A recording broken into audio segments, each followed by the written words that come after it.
आज आपण पाठ नंबर 2 इतिहास लेखन भारतीय परंपरा इतिहास लेखनामधील भारतीय परंपरा हा पाठ शिकणार आहोत.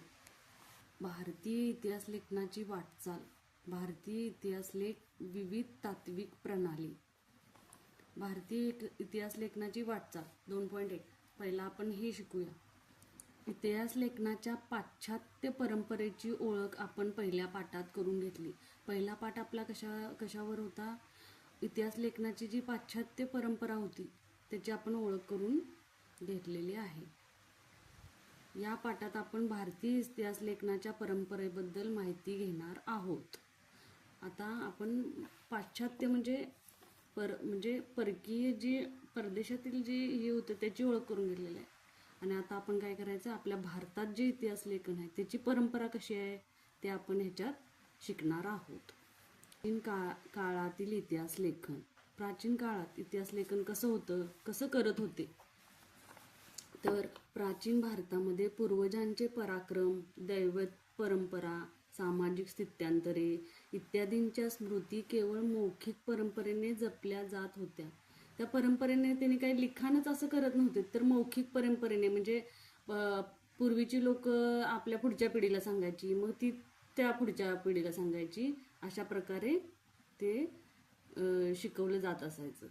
हडप्पा संस्कृतीमध्ये काय झालं तर हडप्पा संस्कृतीमध्ये मिळालेल्या प्राचीन लेखाच्या आधारे भारतामध्ये लेखन कला इसवी सनापूर्वी 3ऱ्या सहस्त्रकापासून किंवा त्याही पूर्वीपासून अस्तित्वात होते दिसते. त्या संशोधनातून असं काय दिसून आलं की हडप्पा संस्कृतीमध्ये जे मिळालेलं प्राचीन लेख आहेत त्यांच्या आधारे भारतीय लेखन कला ही इसवी सनापूर्वी 3ऱ्या सहस्त्रकापासून किंवा त्याही पूर्वीपासून अस्तित्वात असेल असं काय झालं, त्या हडप्पा संस्कृतीच्या लिपीवरून त्या वाचनावरून त्यांना ही माहिती मिळवण्यात यश आलं. भारतातील ऐतिहासिक स्वरूपाचे सर्वाधिक प्राचीन लिखित साहित्य हे कोरीव लेखाच्या स्वरूपातील आहे. भारतातलं आपलं ऐतिहासिक जे स्वरूप आहे ते कधी प्राचीन लिखित साहित्य जे आहे ते कोरीव लेखाच्या स्वरूपात आहे. म्हणजे कुठंतरी दगडाव कोरलेला आहे, कुठंतरी असे वेगवेगळे ऐतिहासिक जी वस्तू आहेत त्याच्यावरती त्यांनी कोरून ठेवलेलं आहे. त्याची सुरुवात मौर्य सम्राट अशोकाच्या काळापासून म्हणजे इसवी सनापूर्वी 3ऱ्या शतकापासून होते. सम्राट अशोकाचे कोरीव लेख हे प्रस्तरावर आणि दगडी स्तंभावर कोरलेले आहेत. आता सम्राट अशोकांचं जर आपण इतिहास लेखन जर केलेले जे हे ते समज असं जर आपल्याला ते त्यांचा इतिहास कळायचा असला तर ते सम्राट अशोकांचं जे प्रस्तर आहेत किंवा दगडी स्तंभ आहेत तिथं त्याच्यावरून आपल्याला ते लेख दिसतात, ओळखता येतात. इसवी सनाच्या पहिल्या शतकापासून धातूची नाणी, मूर्ती आणि शिल्पे, ताम्रपट इत्यादीवरील कोरीव लेख उपलब्ध होऊ लागतात. यामधून महत्त्वाची ऐतिहासिक माहिती मिळते. आपल्याला इतिहासात कोणते राजे, कोणते किल्ले असं आपल्याला जी माहिती मिळते ती कशावरून आपल्याला कळते की पूर्वी असं राज्य होते किंवा असं सगळी इतिहासाची माहिती आपल्याला ह्या सगळ्या साहित्यावरून कळत्या. या सर्व प्रकारच्या कोरीव लेखामुळे संबंधित राजाचा काळ, वंशावळ, राज्यविस्तार म्हणजे ते राजे लोकांचं ती कोणत्या काळात होती, त्यांची वंशावळ काय आहे, राज्यविस्तार त्यांचा किती काळापासून आहे, तात्कालीन व्यवस्था, राजकीय घडामोडी, तत्कालीन सामाजिक रचना, हवामान, दुष्काळ यासारख्या महत्वाच्या बाबींची माहिती मिळते. प्रथम आपण हे समजून घेऊया. सोहगौंडा ताम्रपट. हे ताम्रपट जे आहे त्याला काय म्हणायचं, सोहगौडा ताम्रपट. हा ताम्रपट सोहगौडा जिल्हा गोरखपूर, उत्तर प्रदेश येथे सापडला. येथे हा ताम्रपट सापडलाय. ताम्रपट मौर्य काळातील असावा असे मानले जाते. ताम्रपटावरील कोरीव लेख ब्राह्मी लिपीत आहे. हा जो ताम्रपट आहे हा उत्तर प्रदेशमध्ये जिल्हा गोरखपूर इथं हा सापडलेला आहे आणि हा मौर्य काळातील आहे असावा असं मानलं गेलंय, असं मानलं जाते. ताम्रपटावरील जे कोरीव लेख आहे हे लेख म्हणजे ही भाषा कुठली आहे तर ही ब्राह्मी लिपी आहे असं संशोधनात निष्कर्षास आलेला आहे. लेखाच्या सुरुवातीत जी चिन्हे आहेत त्यातील पारासहित असलेले वृक्ष तसेच पर्वत, एकावर एक असलेले 3 कमानी, एकावर एक असलेले जे 3 कमानी आहेत ते पर्वताचं चित्र आहे. ही चिन्हे प्राचीन आहेत, नाण्यावरही आढळतात. ही प्राचीन चिन्ह काय त्या नाण्यावर पण आढळतात, ताम्रपट्टावर तसेच नाण्यावर पण आढळतात. 4 खांबावर उभे असलेले दुमजली इमारतीप्रमाणे दिसणारे चिन्ह कोठार घराचे निर्देशक असावेत. ते ताम्रपट जरा तुम्ही निरीक्षण केला तर त्याच्यात दुमजली इमारतीपासून असं जे चिन्ह दिसते ते कोठार घराचे निर्देशक असावे. म्हणजे ते आपण असं म्हणू शकत नाही की इमारत असावी, तर ते काय असावं, कोठार घरे असावीत असं मानलं गेले, असे अभ्यासकांचं मत आहे. या कोठार घरामधील धान्य जपून वापरण्यात यावे असा आदेश त्या लेखात दिलेला आहे. दुष्काळजन्य परिस्थितीचे निवारण करण्यासाठी काय काळजी घ्यावी या संदर्भातील हा आदेश असावा असे मानले जाते. म्हणजे दुष्काळ जर पडला तर अन्नाची जी कमतरता असते, धान्याची कमतरता असते, ती कशी भरून निघायची त्यावेळी, तर त्यावेळी मोठे मोठे धान्य कोठार असायचे आणि त्याचं हे चिन्ह त्यांनी दाखवलेलं आहे. तर त्या धान्य कोठारामध्ये काय केलेलं आहे की ते धान्य जपून वापरण्यात यावे असा एक प्रकारचा आपल्याला पूर्वीपासून आदेश दिलेला आहे. प्राचीन भारतीय साहित्यामध्ये रामायण, महाभारत ही महाकाव्ये, पुराणे, जैन आणि बौद्ध ग्रंथ, धर्मग्रंथाखेरीज भारतीय ग्रंथकारांनी लिहिलेली ऐतिहासिक स्वरूपाचे साहित्य तसेच परकीय वर्णे ही इतिहास लेखनाची महत्त्वाची साधने मानली जातात. इतिहास लेखनाची अनेक पूर्वीची उदाहरणे मिळतात. प्राचीन काळातील राजांची चरित्रे तसेच राजघराण्याचे इतिहास सांगणारे लेखन हे भारतीय इतिहास लेखनाच्या वाटचालीतील महत्त्वाचे टप्पे आहेत. इसवी सनाच्या 7व्या शतकात बाणभट्ट या कवीने लिहिलेले हर्षचरित हे संस्कृत काव्य ऐतिहासिक चरित ग्रंथाच्या स्वरूपात आहे. त्यामध्ये तत्कालीन सामाजिक, आर्थिक, राजकीय, धार्मिक आणि सांस्कृतिक जीवनाचे वास्तववादी चित्रण केलेले आहे. हर्षचरित हे एक संस्कृत काव्य, हे काय ऐतिहासिक हा चरित्र ग्रंथ आहे. चरित्र ग्रंथाचा हे स्वरूप आहे. त्यामध्ये काय लिहिलंय तर त्यामध्ये 7व्या शतकात बाणभट्ट या कवीने काय लिहिलेलं आहे, सामाजिक, तत्कालीन सामाजिक, आर्थिक, राजकीय, धार्मिक आणि सांस्कृतिक जीवनाचे त्यामध्ये चित्रण बाणभट्ट या कवीने लिहिलेले आहे. कशामध्ये तर हर्षचरित या संस्कृत काव्यामध्ये.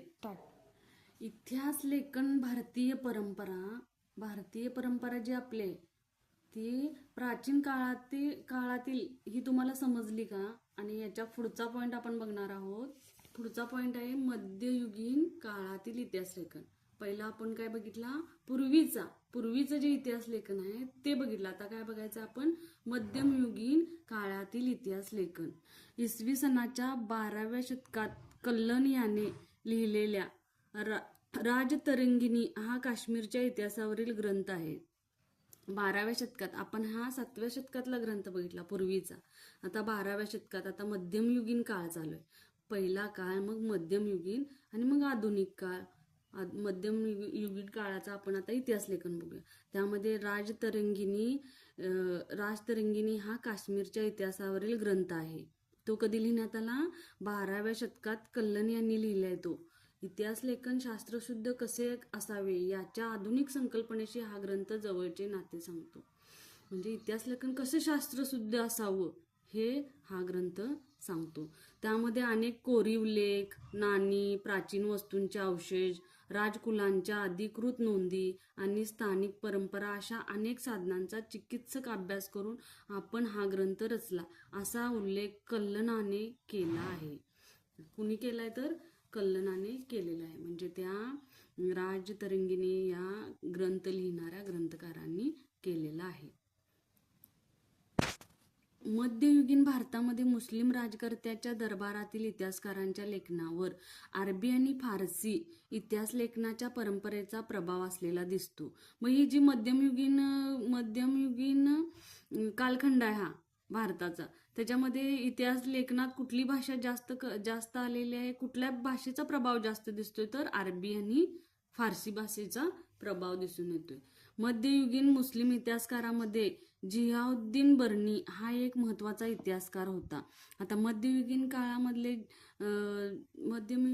काळामधले इतिहासकार जियाउद्दीन बर्नी हे एक महत्त्वाचे इतिहासकार होते. तारिक ई फिरोज शाही या त्यांच्या ग्रंथात त्यांनी इतिहास लेखनाचा हेतू स्पष्ट केला आहे.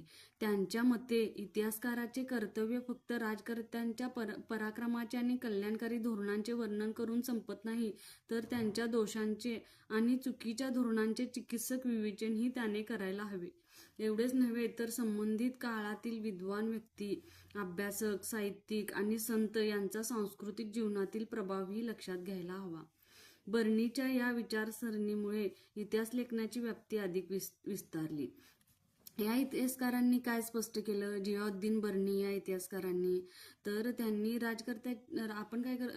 पूर्वीचे लोक काय करायचे, राजकर्त्यांचे पराक्रम, त्यांनी जे काय काय केलं ते सगळं सांगायचे. पण हे इतिहासकार काय म्हणतात, त्यांचे दोष आणि चुका पण त्यांचं दोष आणि चुकांचा अभ्यास करून ते पण काय करायला पाहिजे, ते चांगल्या प्रकारे संबंधित काळात विद्वान व्यक्ती, अभ्यासक, साहित्यिक आणि संत यांच्या जीवनातला प्रभाव पण लक्षात घ्यायला हवा. त्यांच्याबरोबर जे आपल्यात संत, अभ्यासक आहेत यांचा पण आपल्याला काय करायला पाहिजे, अभ्यास करायला पाहिजे. आता माहीत आहे का तुम्हाला, हे पॉइंट पण महत्वाचे असतात, त्याच्यावर पण प्रश्न विचारले जाऊ शकतात. अल्बेरुनीने विविध ज्ञानशाखांमध्ये भारतीयांनी केलेली कामगिरी आणि भारतातील समाजजीवन यासंबंधीची माहिती अरेबिक भाषेमध्ये लिहून ठेवली. पुढील काळात अनेक परदेशी इतिहासकारांनी भारताविषयी माहिती देणारे ग्रंथ लिहिले. त्यातील हसन निजामी लिखित ताजुल मासीर, मिंजाज ई सिराज लिखित तबाकत ई नासरी, अमीर खुसरो यांचे विपुल लेखन, तुजुक ई तिमरी हे तैमूर लंग यांचे आत्मचरित्र, याही बिन अहमद सरहिंदी लिखित तारिक ई मुबारक शाही यासारखे ग्रंथ महत्त्वाचे आहेत. त्यांच्या लेखनातून आपल्याला भारतातील मध्ययुगीन कालखंडासंबंधी महत्त्वाची माहिती मिळते. हे इम्पॉर्टंट आहे, हे पण तुम्ही लक्षात ठेवा. परदेशी प्रवाशांनी लिहून ठेवलेले वृत्तात ही भारताच्या इतिहासाची महत्त्वाची साधने आहेत. Ibn Battuta, Abdul Razzaq, Marco Polo, Niccolo Conti, Barbosa आणि डॉमिगोस पेस हे त्यापैकी होत. त्यांच्या लेखनातून मध्ययुगीन भारतासंबंधीची ऐतिहासिक माहिती मिळते. ईश्वरदास नागर, भीमसेन सक्सेना, खापी खान आणि निकोलाय मनुची हे बादशाह औरंगजेबच्या काळातील इतिहासकार होते. हा महत्त्वाचा पॉइंट आहे, हा परीक्षेला विचारला जाऊ शकतो, हे तुम्ही लक्षात ठेवा. औरंगजेबच्या काळातील इतिहासकार कोणते होते, तर ईश्वरदास नागर, भीमसेन सक्सेना, खापी खान आणि निकोलाय मनुची हे 4 बादशाह तुम्ही लक्षात ठेवा. 4 आहेत, चार तुम्ही लक्षात ठेवून ते लिहू शकता. आणि हे कोण आहेत, तर हे बादशाह औरंगजेबच्या काळातील इतिहासकार आहेत. मुघल काळातील इतिहास समजून घेण्यासाठी त्यांचे लेखन अत्यंत महत्त्वाचे आहे. मुघल बादशहाच्या दरबारातील इतिहासकारांच्या लेखनात राजकर्त्यांची स्तुती आणि त्यांच्याबद्दलची निष्ठा या पैलूंना विशेष महत्त्व प्राप्त झाले. त्याखेरीज त्यांच्या वर्णनात समर्पक पद्य, उतारे आणि सुंदर चित्रांचा अंतर्भाव करण्याची पद्धतीही सुरू झाली. तर पूर्वी फक्त इतिहास लेखन म्हणजे इतिहास लेखन करायचे, तर मध्ययुगीन काळात काय केलं, मुघल बादशहाच्या दरबारात जे इतिहासकार होते त्यांनी काय केलं, तर कविता म्हणजे पद्य, उतारे आणि सुंदर चित्र पण त्याच्यामध्ये काढायला सुरुवात केली. ही पद्धत कधीपासून चालू झाली, तर मुघल बादशहाच्या दरबारातील इतिहासकारांनी काय केलं, त्याची सुरुवात केली त्यांच्या इतिहास लेखनात. मुघल साम्राज्याचे संस्थापक बाबर यांचे आत्मचरित्र तुजुक ई बाबरी मध्ये त्याला कराव्या लागलेल्या युद्धाची वर्णने आहेत. त्याच्या बरोबरीने त्याने प्रवास केलेल्या प्रदेशांची आणि शहरांची वर्णने, तेथील स्थानिक अर्थव्यवस्था आणि रीतिरिवाज, वनस्पती सृष्टी यांचे बारकाईने केलेले निरीक्षणे याचाही समावेश आहे. इतिहास लेखनाच्या चिकित्सक पद्धतीच्या दृष्टीने अबुल फजल याने लिहिलेल्या अकबरनामा विशेष महत्त्व आहे.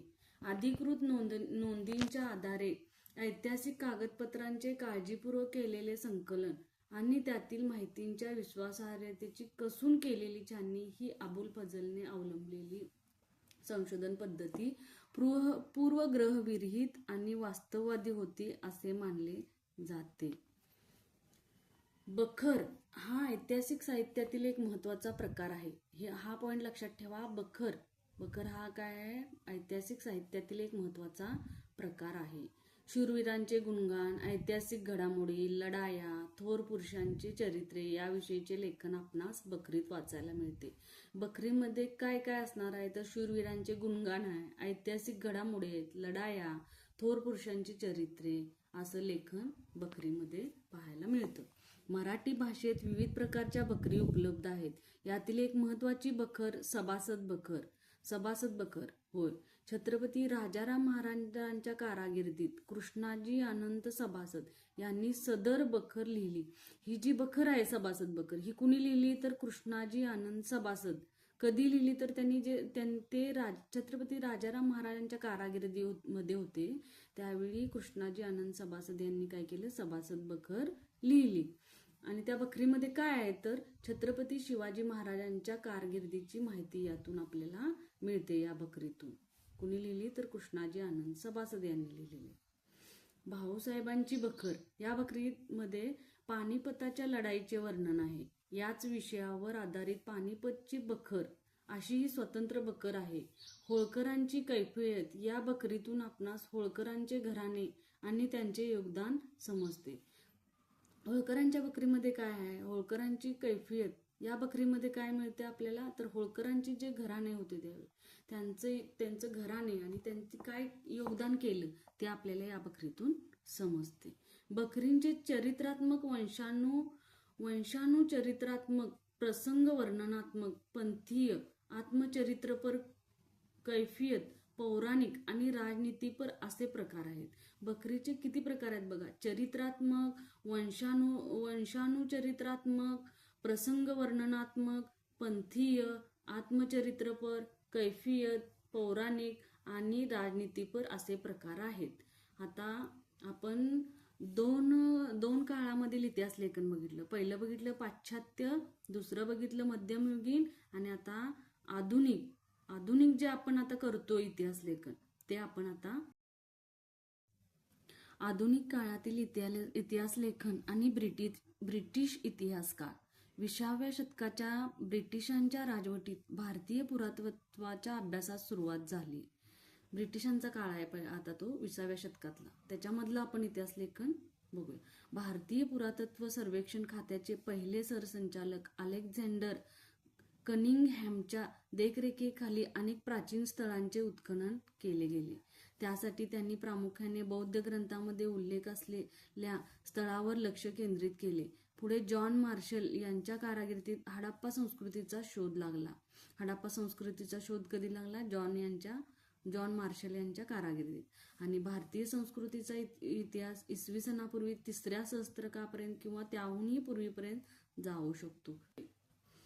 भारतात आलेल्या अनेक ब्रिटिश अधिकाऱ्यांनी भारतीय इतिहासासंबंधी लेखन केले. ब्रिटिश जे आपल्या भारतावर राज्य करत होते त्यांनी पण काय केले? भारतीय इतिहासासंबंधी लेखन केलेलं आहे. त्यांनी केलेल्या लेखनावर ब्रिटिशांच्या वसाहतवादी धोरणांचा प्रभाव असलेला दिसतो. त्यांच्या वसाहतवादी म्हणजे ते राहत होते त्याचा प्रभाव त्या लेखनावर त्यांच्या आपल्याला दिसून येतो.